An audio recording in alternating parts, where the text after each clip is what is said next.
সকাল সকাল বিকেলে একটা বড় ক্ষতি হয়ে গেল। ক্ষতিটা হলো শীতকাল তো পড়েই গেছে, বাগানের শখ আছে, তাই বাগানে গিয়ে একটুখানি পরিষ্কার করতে করতে খেজুর গাছের একটা কাঁটা হঠাৎ আঙুলের মধ্যে ঢুকে গেল। তারপরে যা যন্ত্রণা হলো সেটাই তোমাদের সামনে তুলে ধরছি, যে কাঁটাটা কিরকম পরিমাণে ঢুকেছে আর কতটা ঢুকেছে। প্রায় 1 ইঞ্চি কাঁটা ঢুকে গেছিল হাতের মধ্যে। তো সেটাই তোমাদের সামনে তুলে ধরলাম, যে কাঁটাটাকে কিরকম ভাবে বার করে বা বার করলাম। তো দেখো ভিডিওটা দেখে কিছু শিক্ষা হতে পারে।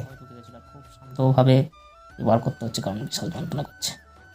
অনেকক্ষণ খোঁড়াখুড়ি করার পরে দেখতে পাচ্ছ মানে কিরকম পরিমাণে ঢুকে আছে। কত বড়, এত মোটা, এত মোটা ঢুকে রয়েছে। বাবা তো এখন বিশাল পরিমাণে যন্ত্রণা করছে। আমাকে দেখাইয়ে দেখো এরকম পরিমাণে ঢুকে রয়েছে।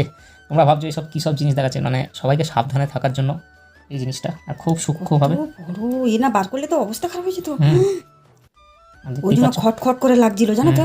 আর জীবনে তোমার জঙ্গল পরিষ্কার করতে হবে না। গাছপালা সব থাকলে বাপ, দেখতে পাচ্ছ, এই দেখো কতখানি এখনো ঢুকে রয়েছে। আর মানে আঙুলটা ভাঁজ করতে পারছিলাম আর না, এই কারণে তোমার নখে, তোমার আঙুল থেকে রক্ত বেরোয়নি, কারণ বেরোয়নি তো, ওই জন্য। হ্যাঁ ওই কারণে। বাবা কত, দেখো এটা পুরোটা ঢুকেছিল। বাবা, ও মা, ওই দেখো গাছের মানে সবুজ হয়ে আছে একদম ওই কারণে তাজা বোঝাও যায়নি যে কাঁটাটা। কোথায়। রে বাপ রে বাপ, দেখো, ও বাবা, তাহলে কিভাবে ঢুকে গেছিল একদম দেখা যায়নি, এত বড়। সে নাক ফোটালে যেরকম নিম খাঁচি দেয় না, সেই তত বড় তত মোটা। দেখো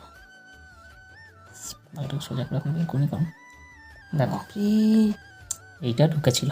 মানে এটা কত, মানে এটা এই আঙুলটা না, এই আঙুলটা আমি এরকম করতে পারছিলাম না, এরকম করতে পারছিলাম না। এতখানি জিনিসটা যদি এই জয়েন্টের মুখে ঢুকে থাকে তাহলে কতটা কষ্ট হয় বলো।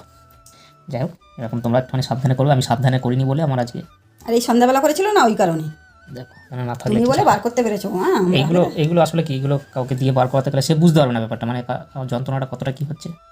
সে তো নিজের মতো করে খুঁচিয়ে যাবে। যাই হোক, এই ভিডিওটার মূল কারণ হচ্ছে কি একটুখানি সাবধানে যা করবে, খুব সাবধানে। তো এইটা আমাকে ঢুকে গেছিলো, এই যে